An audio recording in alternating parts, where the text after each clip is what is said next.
Alright, ebusian for mamda mu na masi emfambre ye channel yiso. Medo bibiasi ediba ye channel yiso. Na masel say notification button ehun hia me ye pa obetene ne on. Say the updates bebia onso nsa be den e be ka no ahwe. Na bibia aye kama. Say the news e mu hwam na ye de bra mu. E brentima nyibre. Yenkotie ensem kakra ekoso. Kuma na nka moye bosom ya kom chile pa ye.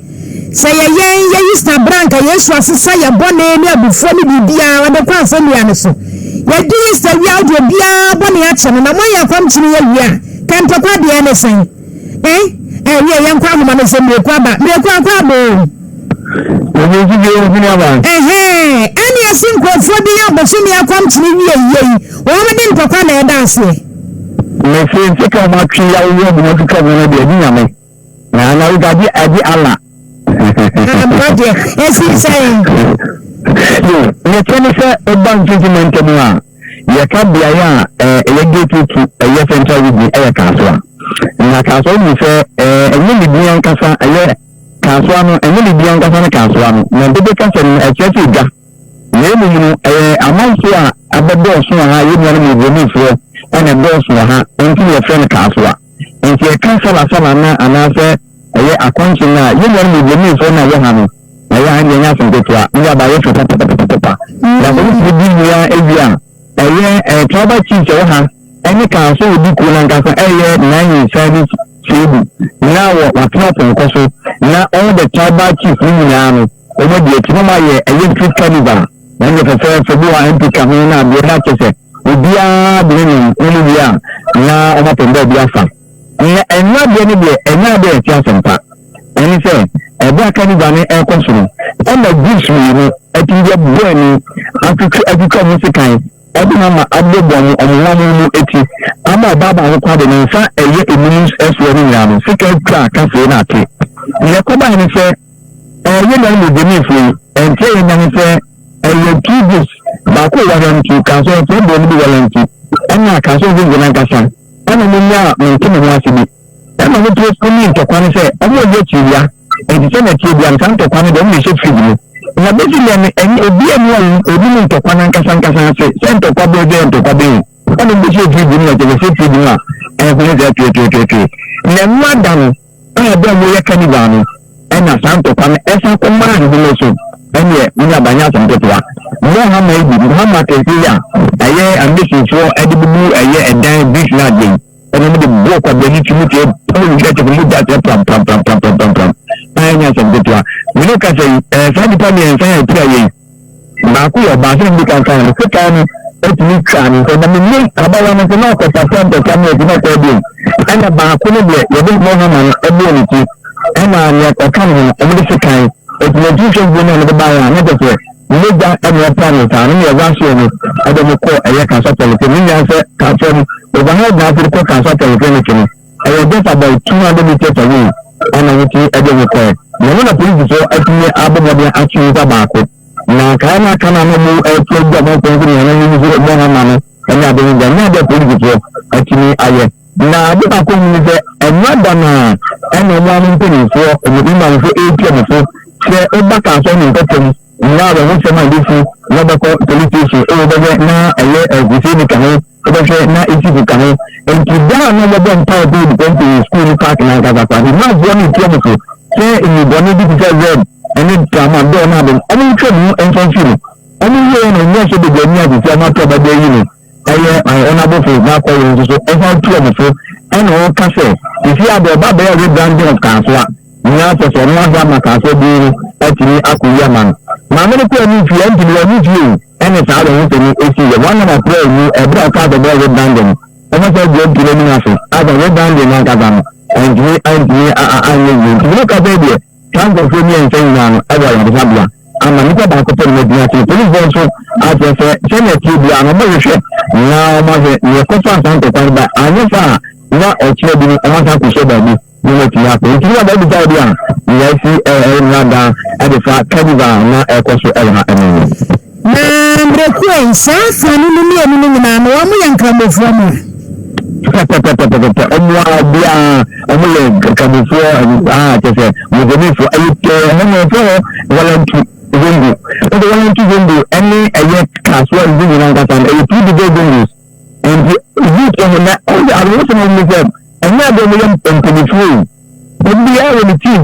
be 20 21 19 18 so just a youth maybe over about 1 class I think can about 17 years old I don't want to try to be a not more than 24 plan like happen again ko baba na to kwa be basically before just about a young show number 50 and to papa na wontia and it will be show video and you said you want to about you and you want to talk na me you you and that was and talk je me kunya process dia samna ko dia process from samna dia kan so ko dia ya sabe dia ne ma ya di besia so hu na what dia tire na me ya tuna nyumre be sa from na dia de ha ma hwiri ti mu dia ye twa ne nsa ya so mo nkwa dia akodie na o mo so ya kire o mo ya yu mo so sa dia o mo faith no enti eti for ye ne ba ma me kunya mpo ena ye di na ma ne bo ebre mo na mesra mo madaro ma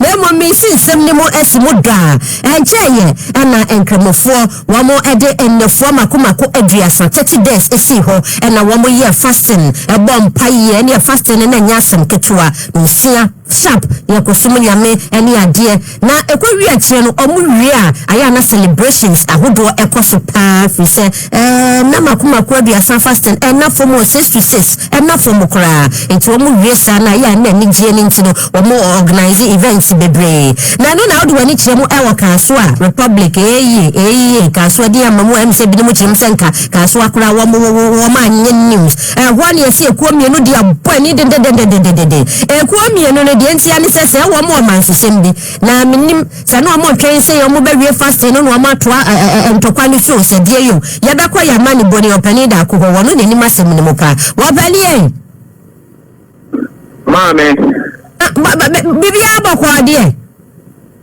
me pa cho kaswa enya bokosa enya bokokra wose na edi airport ekuo ni mienu ne yefro wo se no mo se die pa ne yenye emfiri wo mo wantu wo mo de abani yo me da se papa no kwasam ekuo mienu ne din die bibi kakra ti me pesa me di mesie na chire no ya se anya e be faso na ne tie ne se ndrada sala yeni anu muzemifo edi no na yani jesem obepiem ewo kaso ekanyumebe no nan ebi kono nuwa kusi anyumebe no wotwe no na tesa yako ye butu omaje principal street ni nyina boso ana wo carnival ta godo no na koso na se na enkombra nyina no ye rival groups ni no wo kwa among the youth no oba kaso walantua baako ewo ho ena kaso lupompin so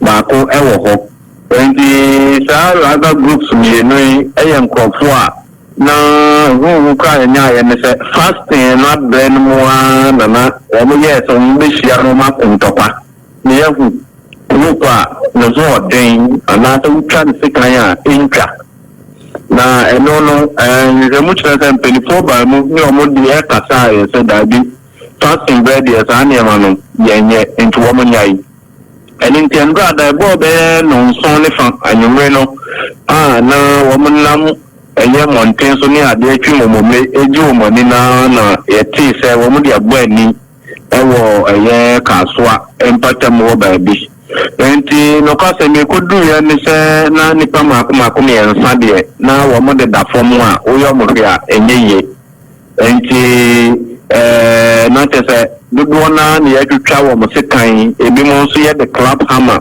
na agbogbo mo ama yemre enti adomfo dum ye na wo mo sesa wo mo ekopie mo ewo kaso amadan charity hospital na kaso polyclinic na mo mo wa no yankopon do principal ba mo a etimi ache nipa ba ko a efri eye walantu group no mo a wonum se onkoboa na wo munyamo enhwemu enti endra no sala na de wo mu di na mo ekulia se pra no na tese wo mo agi wo mu di wo kwa nipa miensa apta pa twa wo mu sekan ha enya sam kitwa obale medase kwaso adi akire anwumre ye besa ba wo biem yo medase so abusiafo ya mani boni eye openi da kodie kwa so kaso ano ye wie fasting ye nkoye street carnival kakra na ye mfanyi ye nia ekwa wie kire yɛtwitwa de hye ne mu duane ne binom na ne etwagu ewo TV ne so no ya enya asem ketwa kra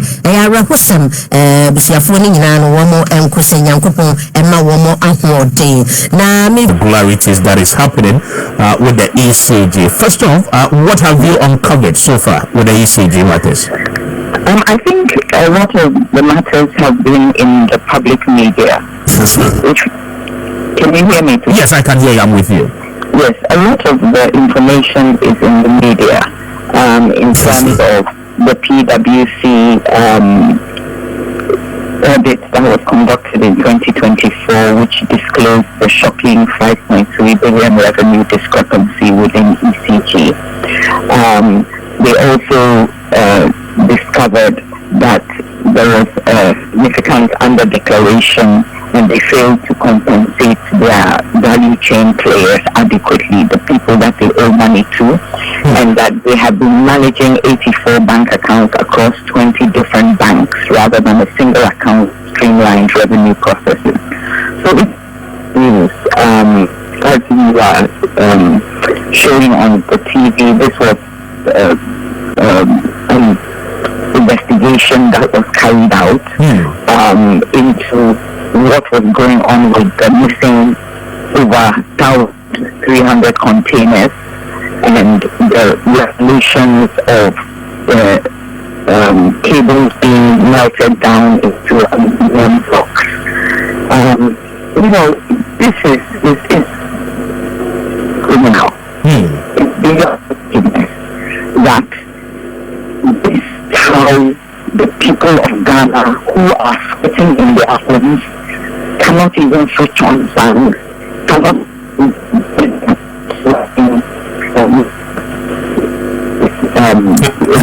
hello, Doc, can you please hear me?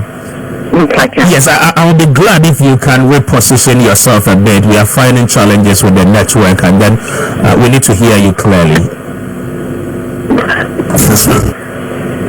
Hello, Doc. I'm trying to reposition myself. Okay, very well. So we are speaking to Dr. Susan Inti, chairperson for Crusaders Against Corruption, on their concerns raised so far about the operations of a ECG, indicating some of the malfeasance that has been uncovered so far. Yes, Doc, if you can hear me, just let me come here. Yes, it's better now. Thank you so much. Yes. Yeah, and this matter has been ongoing since 2019 when there was the PSB scandal in Ghana, where those that were responsible were trying to transfer the Electric Corporation of Ghana to 5 individuals in an offshore company to manage ECG. And at the time, I believe, it was clear that one day of effective working at the ECG can give over $13 million a day. A day, if it was run effectively. And at the time, Crusaders Against Corruption suggested that because this is a key infrastructure requirement, a utility that is required by the people of Ghana to enable them to run their homes, run their businesses effectively, it would be better if, to curb the abuses, that shareholders be sought from the private sector as well as the state. Because if you look at the companies that are going strong in Ghana, they are the foreign companies, most of them Guinness, even, we have Total, we have Goil, which are Ghanaian-run organizations. The international and the Ghanaian-run state or privately owned with shareholders holding people to account are the companies that have longevity, that are effectively run, that have minimal scandals, because they will just, people who are doing the wrong thing will just be thrown out. Okay. They will just be thrown out. So I don't know why, as a vital infrastructure utility in Ghana, we cannot come up with a format that will work for the people of Ghana. That people will not be stealing cables if there's a shareholder or shareholders in a village in the north of Ghana, because they can buy shares as a group or as people who are responsible. It will help us demand and have better accountability across Ghana, not just a few people taking decisions in an office in Accra. Everybody will be part of it. So we are calling for a part state and a part shareholder, private shareholder, so that we can hold the government to account, because it's obvious that it cannot hold itself to account. The state abuses have become one, there are too many. There are too many, and every time issues come up, everything is pushed under the carpet. We've had a special prosecutor's office, and we are still trying to find out which case has been prosecuted successfully. We cannot point at it, because there's always something that will stand in the way of honesty and integrity in Ghana. But Doc, you believe, your outfit actually believe that, I mean, even if we are going to sell part shares, I mean, to any of the private entities, then definitely it must be a floating of share, or better still, we must enlist on the Ghana Stock Exchange to allow Ghanaians the opportunity to have interest in ECG. Is that your position? Yes. And if you look in the UK, they have about 6 or so electricity companies. They don't have one. This is a monopoly.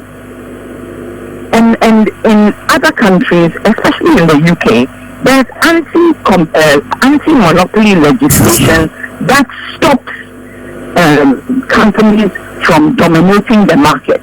And here we have a company or corporation that is a monopoly, but it is run by the state and has been run very badly. It has been run very badly. And to stop the abuses, we need to have accountability and we need to have transparency.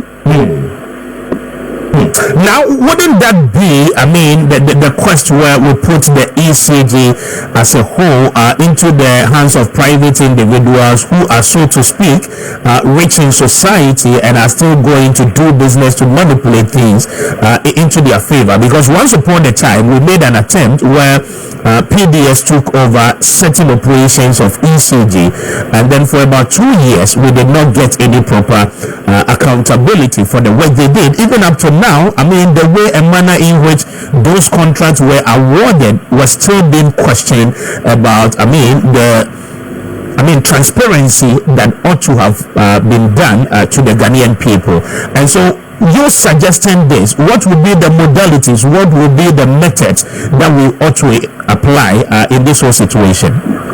Yeah, that's why we are suggesting to the government that they do a joint approach where there will be a state part, whether it is 49% or 51%, given to the state or the government, and then the 49 or the 51 to the people of Ghana, to buy shares, so that there's not a fully, whether it is privately owned or it is fully state owned, but there's both working together to ensure accountability, to ensure effectiveness, efficiency for the people of Ghana.